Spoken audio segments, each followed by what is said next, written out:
नमो सिद्धाणं नमो आयर्याणं नमो उवच्छायाणं नमो लोये सव्यसाहुणं मङ्गलं भगवान् वीरो मङ्गलं गौतमो गणे मङ्गलं कुन्द कुन्दाढ्यो जैन धर्मोऽस्तु मङ्गलम् सर्वमंगल मांगल्यम सर्वकल्याणकारिकं प्रदानं सर्वधर्माणां जैनं जयतु शासनम्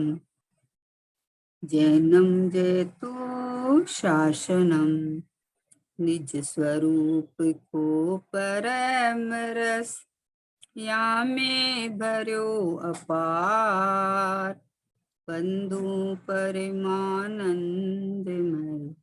समय सारे अविकार देव शास्त्र गुरु को बारंबार नमस्कार।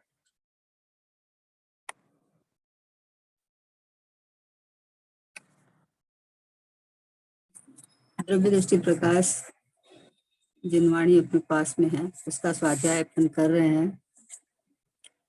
पूज्य गुरुदेव श्री ने द्रव्य दृष्टि प्रकाश की बहुत प्रशंसा करते थे। वो सौगाणी बाबू जी को बहुत याद करते थे कि द्रव्य दृष्टि प्रकाश एक ऐसा ग्रंथ है जो जीव को सीधा स्वभाव को पकड़ाता है ना।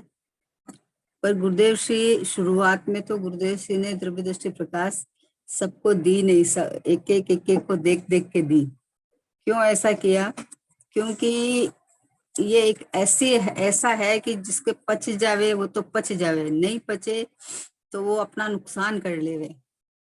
क्योंकि पूरी बात नहीं समझ के और खाली भाषा वर्गणा में कोई बोले मैं शुद्ध हूँ तो उससे भी जीव स्वच्छंद होने का डर लगता था, है ना। लेकिन ये तो स्वभाव की महिमा, और ये सोगानी जी बाबू जी तो बोलते जाते हैं कि भाई जब तक ये स्वभाव की महिमा इस जीव को नहीं आएगी तब तक ये पर्याय के पीछे पीछे लगा रहता है, पर्याय दृष्टि छूटती ही नहीं है। तो ये मतलब बहुत अद्भुत ग्रंथ है। इसको स्वभाव का वजन आने के लिए पर्याय को गुण करने की बात है, इसमें पर्याय को उड़ाया नहीं है। स्वभाव की महिमा आने के लिए कि इस जीव को आज तक स्वभाव की महिमा ही नहीं आई। स्वभाव की बात तो करता है लेकिन स्वभाव को गुण करता है कि पर्याय में होएगा तब होएगा ना, पर्याय में नहीं होने से स्वभाव में परिपूर्ण होने से क्या हुआ। इसलिए पूज्य गुरुदेव श्री ने 45 वर्ष तक दृष्टि को विषय को मुख्य रखा। सब चीज बताते थे लेकिन भगवान आत्मा की बात ऐसे आह्लाद पूर्वक बोलते थे एकदम। तो ये द्रव्य दृष्टि प्रकाश को स्वाध्याय करने का भी यही तरीका है कि इसमें दृष्टि का विषय भगवान आत्मा जब तक इसमें अहम बना नहीं होएगा तब तक कितना भी बाहर में पुरुषार्थ करो वो पुरुषार्थ नाम ही नहीं पाता, क्योंकि दिशा ही नहीं बदलती है तो दशा कहाँ से बदलेगी। तो द्रव्य दृष्टि प्रकाश का अपन 93 नंबर का कल हुआ था, 94 नंबर का अपन देखते हैं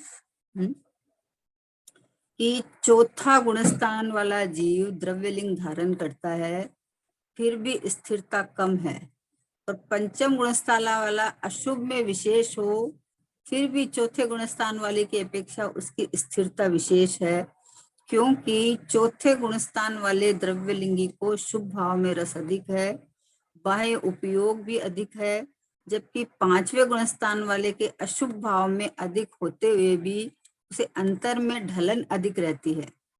चतुर्थ गुणस्थानवर्ती द्रव्यलिंगी के शुभ भाव में अधिक है, जबकि पंचम गुणस्थानवर्ती श्रावक के अशुभ भाव में भी विभाव रस कम है। तत्वतः मोक्ष मार्ग में शुद्धता की कमी बेसी का नियम विभाव रस पर आधारित न होकर शुभाशुभ पर है। ये कल हो गया था। इसके आगे वाला अपन देखते हैं कि चौथे गुणस्थान वाले को वस्तु का अनुभव है और स्थिरता का प्रयत्न भी करता है, फिर भी अनुभव में काल क्यों लगता है। 95 नंबर का प्रश्न है कि चौथे गुणस्थान वाले को वस्तु का अनुभव है और स्थिरता का प्रयत्न भी करता है, फिर भी अनुभव में काल क्यों लगता है? तो बाबूजी बताते हैं कि चारित्र की पर्याय में इतनी अस्थिरता है, पुरुषार्थ की कमी है, पर्याय की ऐसी योग्यता है, लेकिन दृष्टि में उसकी गुणता है। वर्तमान में ही पूर्ण हूं, इसमें पर्याय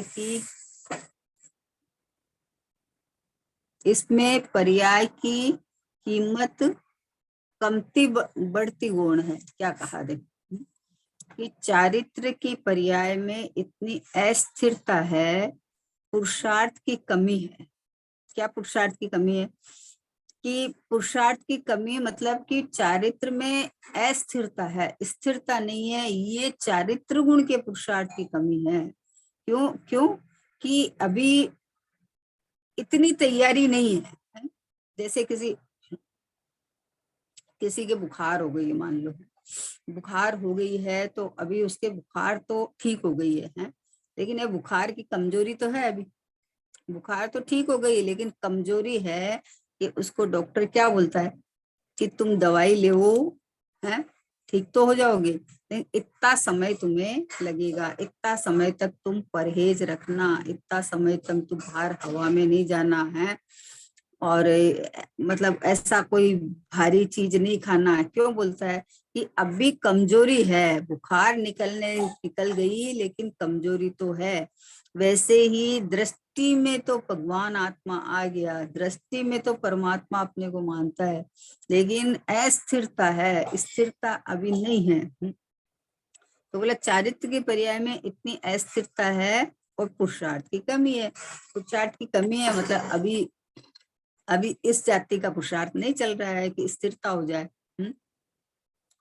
पर्याय की ऐसी योग्यता है, देखो है साथ में ज्ञान कराया ना कि पर्याय की ऐसी ही योग्यता है। हम सोचे जल्दीबाजी करके हम उसको ठीक कर लें, पूर्ण सम्यक दर्शन होते ही पूर्ण स्थिर हो जावे, कि बोला ऐसा नहीं होने वाला, ऐसा नहीं होता है कभी भी, है क्योंकि अनादिकाल का इस जीव का अभ्यास पड़ा है। वो अभ्यास श्रद्धा में सब टूट गया है कि मैं ये हूं ही नहीं, मैं तो परिपूर्ण हूँ, लेकिन अभी स्थिरता तो नहीं हुई है। जैसे कोई शराब पीता है तो उसको पता चला कि इससे कैंसर हो जाता है, नहीं पीने लायक है, लेकिन पता चल गया 100%, कम कर देता है, लेकिन एक बार में नहीं छूटती है। बार बार में ऐसा आता है कि एक बार में थोड़ी छूट जाएगी, धीरे धीरे छूटेगी। छोड़ दूंगा, अच्छी तो नहीं है, पीने लायक तो नहीं है।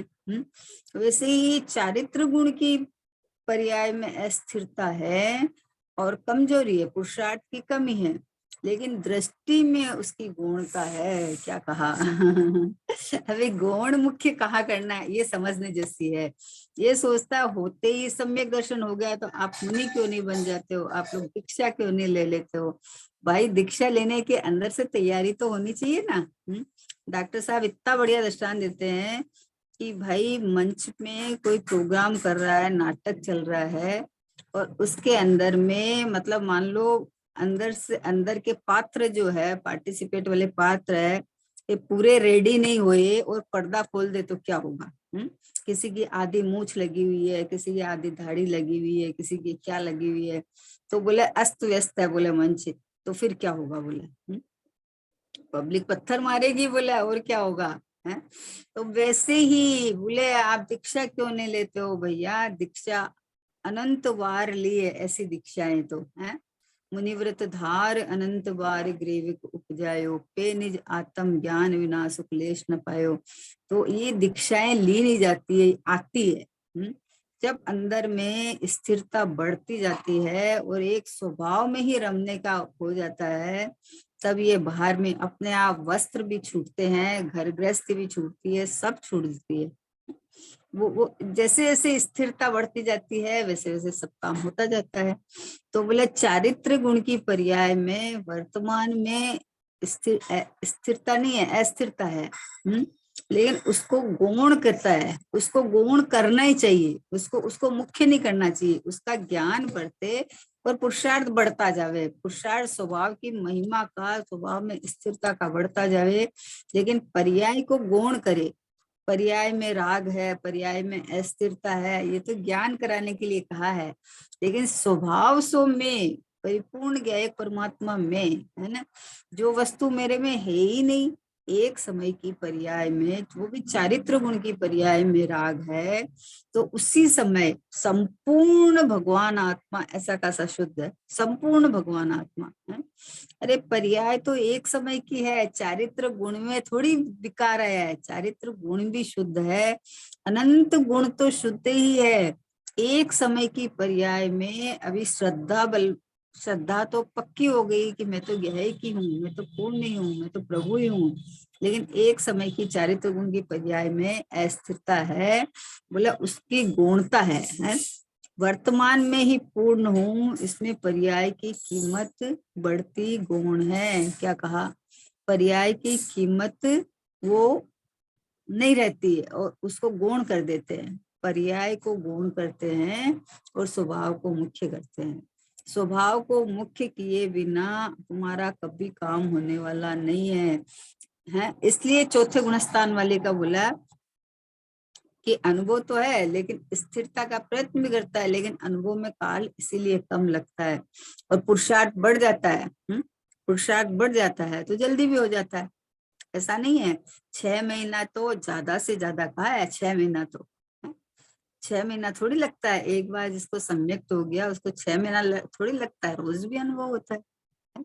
ऐसा थोड़ी 6 महीना लगता है, ऐसा नहीं है। लेकिन अगर कोई नहीं हुए किसी को तो 6 महीना में एक बार तो शुद्धोपयोग आता ही आता है।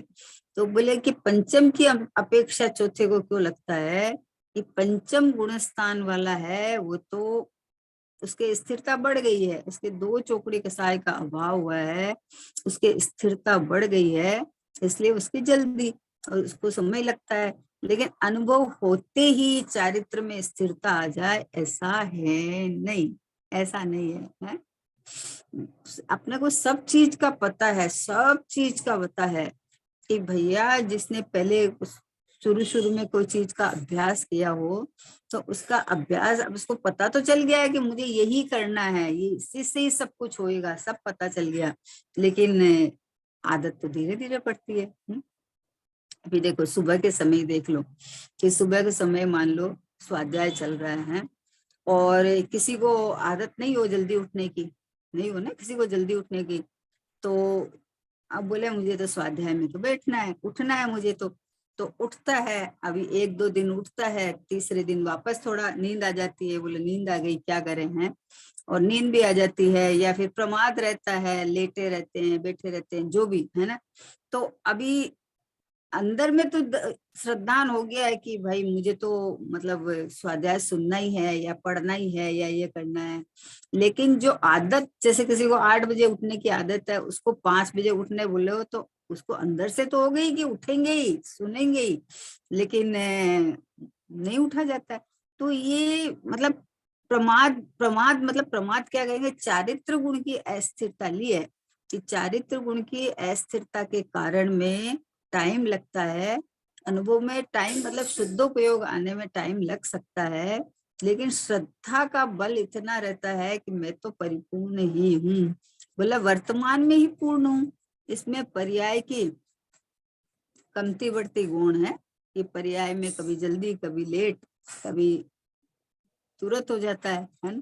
बहन श्री बोलते थे कि दिन में 2 बार, एक बार तो होता ही होता है, दूसरी बार भी हो सकता था जब ध्यान में बैठते तो ये तो अपने पुरुषार्थ की कमजोरी के कारण से होता है। लेकिन इसमें कोई ये नहीं है कि जिसको थोड़ा देरी से होता है उसका सम्यक छूट गया है, ऐसा नहीं है। कीमत स्वभाव की है, कीमत परिपूर्ण ध्रुव परमात्मा इसकी है, ये दृढ़ता बनी रहती है और पुरुषार्थ इस तरफ झुकता हुआ होता है। तो बोला इसलिए बोला कि अस्थिरता की बात है ये। दृष्टि में तो उसकी गुणता है, किसकी, कि पर्याय की, दृष्टि में तो पर्याय की गुणता है। यहाँ तो स्वभाव की महिमा है, स्वभाव की कीमत है। स्वभाव ये रहा मैं, ये रहा मैं, ये रहा मैं है। अपने परिपूर्णता का आनंद लो बस, कि मैं हूं ना, मैं हूं ना परमात्मा, मैं हूं ना शुद्धात्मा। इस तरह से मतलब पर्याय की तरफ झांको मत। पर्याय में का ज्ञान तो बरतता है कि अभी कमजोरी है, अभी स्थिरता नहीं है। और इधर का पुरुषार्थ भी बढ़ता है। लेकिन पर्याय में कमती बढ़ती रहती है, लेकिन मैं तो परिपूर्ण हूँ, मैं तो पूर्ण हूँ, मैं तो पूर्ण हूँ। कोई भी चौथे गुणस्थान वृत्ति वाला पर्याय में झांक झांक के नहीं देखता है, उसको तो ये श्रद्धा अडिग हो जाती है कि मेरे में पर्याय है ही नहीं है। पर्याय में जब हुए, जब हो जावे। योग्यता प्रमाण एक शब्द पटका है कि योग्यता है। योग्यता जब पता चल जाती है कि पर्याय की क्रमबद्धता, पर्याय में ऑटोमेटिक पर्याय का अपना पुरुषार्थ है कि जिस समय में जो भाव होने हैं वो ही होते हैं। तो योग्यता जब पता चल जाती है तो अपनी स्वभाव की महिमा बढ़ती जाती है, तो योग्यता अपने आप बढ़ जाती है। इसलिए पर्याय में बार बार मैं अनुभव करूं, अनुभव की लत तो रहती है, अंदर में भावना तो बनी रहती है ना। लेकिन कच्चास का भी खबर रहती है कि नहीं हो पाती है। हो जाता है, बहुत बार हो जाता है कि अरे सोचे कि आज तो इतने बज के इतने मिनट पर अपन शांति से बैठेंगे आज तो है, और आधा घंटा बाद भी कुछ याद आ जाता है, कुछ और आ जाता है, उड़ जाते हैं। तो ये सब अस्थिरता है, चारित्र गुण की अस्थिरता है। लेकिन ज्ञानी तो देखता है कि वर्तमान में ही पूरा हूँ, मेरे में कोई कमी नहीं है, मेरे में पर्याय है ही नहीं। पर्याय में होता है वो पर्याय की योग्यता है, पर अपनी परिपूर्णता में शंका नहीं होती, उसको अपनी परिपूर्णता का आह्लाद रहता है सब समय में है। तो अस्थिरता के कारण में समय लगता है, तो स्थिरता बढ़ती जाती है, अपने अपने ज्ञाय की महिमा बढ़ती जाती है, इधर की झुकाव बढ़ता जाता है। तो जैसे बढ़ेगा बढ़ेगा तो स्थिरता बढ़ के दो चौकड़ी कसाई का भाव हो जाएगा। इसलिए स्थिरता अस्थिरता ये चारित्र गुण की पर्याय है। और सम्यक दर्शन जो है वो श्रद्धा, श्रद्धा की बात है। श्रद्धा सम्यक हो गई, श्रद्धा में तो एक गायक आ गया कि मैं तो पूरा हूँ, मैं तो परिपूर्ण हूँ, वर्तमान में ही पूर्ण हूँ ना मैं तो। जब मैं पूर्ण नहीं हूँ तो फिर कोई पर्याय में होके कोई ज्यादा बढ़ने वाला या घटने वाला तो है नहीं। इस तरह से अनुभव का ऐसा नहीं है कि किसी को 6 महीना बोला है तो 6 महीना ही लगे, और बोले 15 दिन अगर लगेगा, 15 दिन में अगर अनुभव हो जाएगा तो उसका गुणस्थान बढ़ जाएगा, ऐसा कुछ नहीं है। गुणस्थान कसाय के अभाव पूर्वक बढ़ता है, इसलिए जल्दी लेट का कोई वैसा नाप नहीं है ना।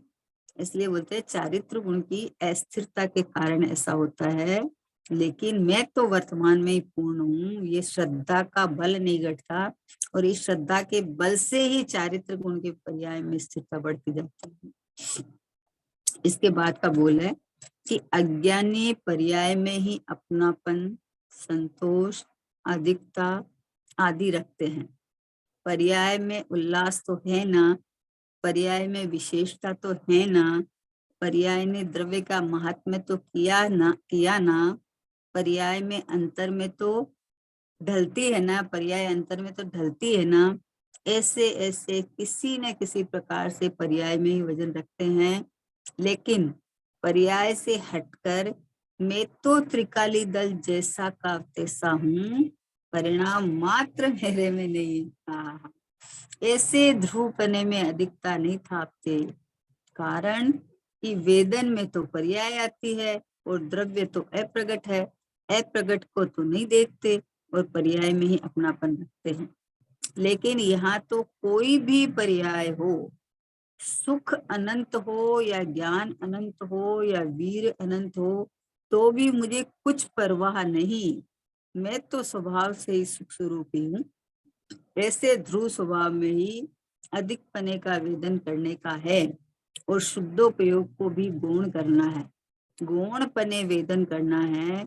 ध्रुव वस्तु में मैं पना स्थापित किए बिना पर्याय से एकत्व नहीं छूट सकता। ये देखो उस प्रश्न का उत्तर भी इसमें है। क्या कहा?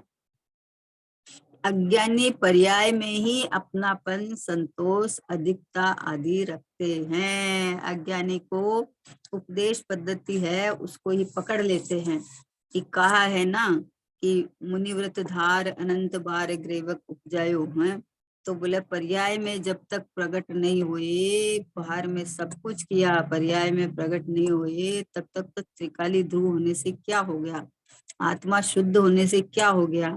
पर्याय में आनंद तो आना चाहिए ना, पर्याय में तो सुख प्रकट होना चाहिए ना, है। तो क्या कहा, देखो कितनी बात बोलता है। अज्ञानी पर्याय में ही अपनापन, संतोष, अधिकता आदि रखते हैं, पर्याय को ही मुख्य रखते हैं। तो सच पूछो तो एक समय की पर्याय ज्ञान का विषय नहीं बनती, एक समय की पर्याय ज्ञान में आती ही नहीं है। ये तो जिनवाणी पढ़ के बात करता है, जिनवाणी पढ़ के कि अरे पर्याय में सब होता है, पर्याय में सब होता है। भैया पर्याय में सब होता है, पर वो पर्याय में तू करेगा कैसे। एक समय की पर्याय तेरे ज्ञान का विषय नहीं मिलता है, भूत की पर्याय निकल गई है, भविष्य की पर्याय आई नहीं है, तो तू किस में पुरुषार्थ करेगा ये बता। पुरुषार्थ का धाम तो एक स्वभाव है, जो स्वभाव एक रूप हाजरे हजूर प्रकट प्रत्यक्ष है। तो तू श्रद्धा में अगर ये ले ले कि मैं ये हूँ, ये शुद्धात्मा में हूँ, ये भगवान आत्मा में हूँ, तो श्रद्धा में अगर ये ले ले वे, तो पर्याय पर्याय अपने आप श्रद्धा रूप ढल के उत्पन्न हो जाएगी।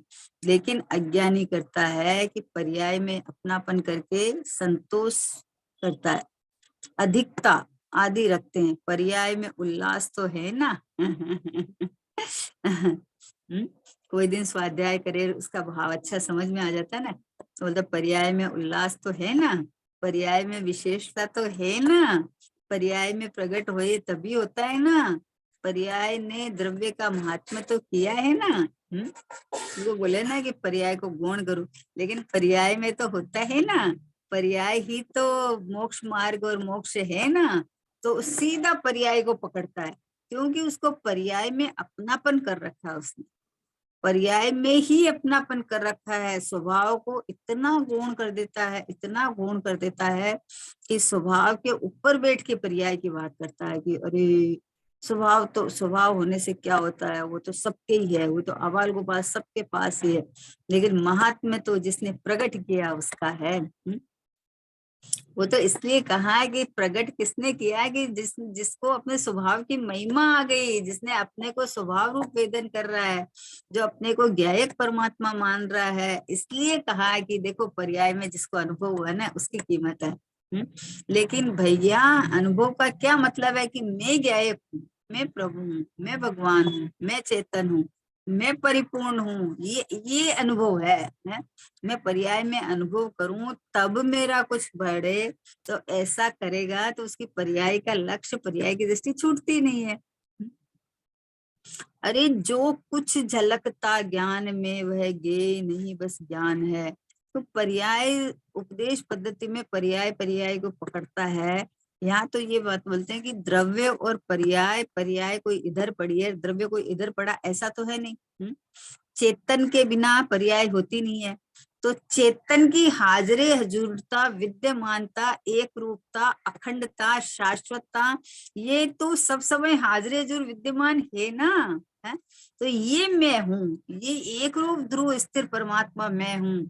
इधर नहीं पकड़ के और पर्याय की बात आती है तो बोले पर्याय में होता तो है ना, सब तो पर्याय में ही होता है, महत्ता तो पर्याय की है। पर्याय में प्रकट के बिना तो बने द्रव्य शुद्ध हो, उससे कोई फायदा आज तक तो हुआ नहीं। भैया तू द्रव्य शुद्ध है, ये मैं हूं ऐसा तू नहीं माना, इसलिए फायदा नहीं हुआ। ऐसा नहीं माना भैया, डॉक्टर के पास गया और डॉक्टर को दिखाया कि डॉक्टर साहब मेरे बीमारी है, आप उसका इलाज बताओ। डॉक्टर ने बीमारी का निदान किया और उसने दवाई का पर्चा लिख के दे दिया। तो दवाई का पर्चा लिख के दे दिया तो उसने दवाई का पर्चा बोला दिन में 3 बार इसका सेवन करना है, ये पर्चे में लिखा हुआ दवाई है, इसका सेवन करना 3 बार। अब वो क्या किया, दवाई तो लाया नहीं मेडिकल स्टोर से, और दिन में 3 बार इसका सेवन करने लगा, सुबह दोपहर शाम में, एकदम टाइम से इसके दवाइयां जो लिखी है उसको पढ़ने लगा। कि डॉक्टर साहब ने कहा है कि इसका सेवन करेगा तो ठीक होगा, नहीं तो ठीक नहीं होगा। अब उसको तीनों टाइम पढ़ने लगा और दवाई लाके तो उसने लिया नहीं। तो अभी 1 हफ्ता हो गया तो डॉक्टर के पास वापस जाता है कि डॉक्टर साहब मेरी तो वो की वही हालत है और बढ़ गया है, आपने जो दवाई दी वो तो मेरे काम ही नहीं की। तो डॉक्टर ने कहा क्या बात करते हो, आपने दवाई ली बराबर? बोला हाँ हमने ली दवाई बराबर। तो बोले बताओ दिखाओ कौन सी दवाई ली आपने। तो वो तो दवाई तो लाया ही नहीं, दिखाएगा क्या, उसने पर्चा दिखा दिया। भैया ये दवाई थोड़ी है? शास्त्र को पढ़ना, सुनना, स्वयं में बैठा लेना, समझ लेना, ये दवाई नहीं है, ये पर्याय का कि मतलब पर्याय में प्रगटता होने का ये साधन नहीं है। तुम दवाई लाता ना, मेडिसिन लाके उसका सेवन करता, दवाई का सेवन करता, तो तुम्हारा 1 हफ्ते में तो ठीक हो जाता है।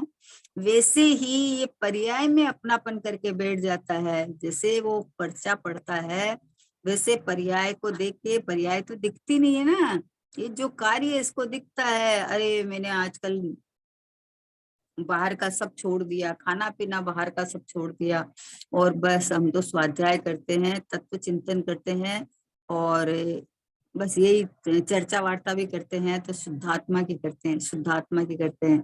शुद्धात्मा की चर्चा में ही इतना आनंद आता है, तो मतलब उसको पर्याय पर्याय पर्याय से हटता ही नहीं है। पर्याय में अपनापन करके उसमें संतोष मानता है कि आजकल हमारा तो पुरुषार्थ बहुत बढ़ गया, आजकल तो हम बस और कोई काम ही नहीं है, सब काम हमने छोड़ दिया, बस एकांत ले लिया और बस स्वाध्याय करना और तत्व चिंतन करना, बस यही हमारा काम है। तो बोले ये सब तो पर्याय का काम है, तू क्या करता है? ऐसा श्रद्धा नहीं करता है कि मैं तो वर्तमान में ही परिपूर्ण ही हूँ, मेरे में कुछ होता ही नहीं है, मुझे कुछ करना ही नहीं है ना। उधर उधर उधर का पक्ष पड़ा रहता है, उधर की महिमा, महिमा शब्दों में करता है ज्ञेय की, लेकिन महिमा रहती है पर्याय की। अभिप्राय में ये चलता रहता है कि पर्याय में कुछ होएगा तभी तो होगा ना, जब तक पर्याय में प्रकट नहीं होता तब तक क्या कीमत है। मोक्ष मार्ग प्रकट ही नहीं हुआ तो उसकी क्या कीमत है, कि छोड़ दे उसको। मोक्ष मार्ग प्रकट होए नहीं होए तू पर्याय का पक्ष लक्ष्य छोड़ दे। ये करता नहीं है। अज्ञानी की क्या भूल है देखो, कि अज्ञानी पर्याय में ही अपनापन, संतोष, अधिकता आदि रखते हैं। पर्याय में उल्लास तो है ना, पर्याय में विशेषता तो है ना, पर्याय ने द्रव्य का महात्मा तो किया ना, पर्याय अंतर में तो ढलती है ना। मतलब पर्याय पर्याय पर्याय पर्याय, मतलब जब तक पर्याय का नाम नहीं लेवे या पर्याय की बात नहीं आए तब तक उसको संतोष ही नहीं होता है। उसको त्रिकाली की बात करे तो बोले उससे क्या हो गया, उससे क्या हो गया, तो किससे होगा? आज तक जितना मुक्ति गए हैं वो स्वभाव के आश्रय से गए हैं, और जितना संसार में रुले हैं स्वभाव को छोड़ के रुले हैं। पर अज्ञानी को अंदर में ऐसा दृढ़ता नहीं आती है कि मैं वर्तमान में ही परिपूर्ण हूँ, मुझे करना ही नहीं है, पर्याय में प्रकट होके बढ़ने वाला नहीं है, और अब भी मेरे में कम नहीं है। इतनी इतनी हद तक जब स्वभाव में अहमपना आता है ना, तब होता है। तो बोले पर्याय अंतर में तो ढलती है ना, ऐसे ऐसे किसी न किसी प्रकार से पर्याय में ही वजन रखते हैं। पर्याय को हटाया थोड़ी है, पर्याय में से वजन हटाया है, पर्याय में अहमपना हटाया है, पर्याय में करने के नाम से अहमपना पड़ा रहता है, और वो एक समय की है, तुम कुछ करना चाहेगा उसके पहले वो स्वतः पलट जाएगी अपने क्रम अनुसार, तो तुम्हारे को खेद खिन्नता होती है। खेद खिन्नता होती है तो लोग उल्टा चले जाते हैं, पुरुषार्थ के नाम से और कुछ करने लगते हैं। तो बोला है कि अभी अभी हमसे थोड़ी इस तरह से होगा, हम तो अभी पाठ पूजा वगैरह सब करें, और पाठ पूजा करते करते 20-20 साल हो जाते हैं, फिर भी बोलते हैं हम तो इतना पुरुषार्थ करते हैं, हमें अनुभव तो नहीं हुआ। तो अनुभव तो स्वभाव में मैं हूँ, मैं परिपूर्ण हूँ तब होता है, इसका नाम अनुभव है कि मैं परिपूर्ण ही हूँ, ऐसा श्रद्धा ज्ञान में आ जाए तो। वस्तु विचारत ध्यावते मन पावे विश्राम, रस स्वादत सुख उपजे अनुभव या को नाम।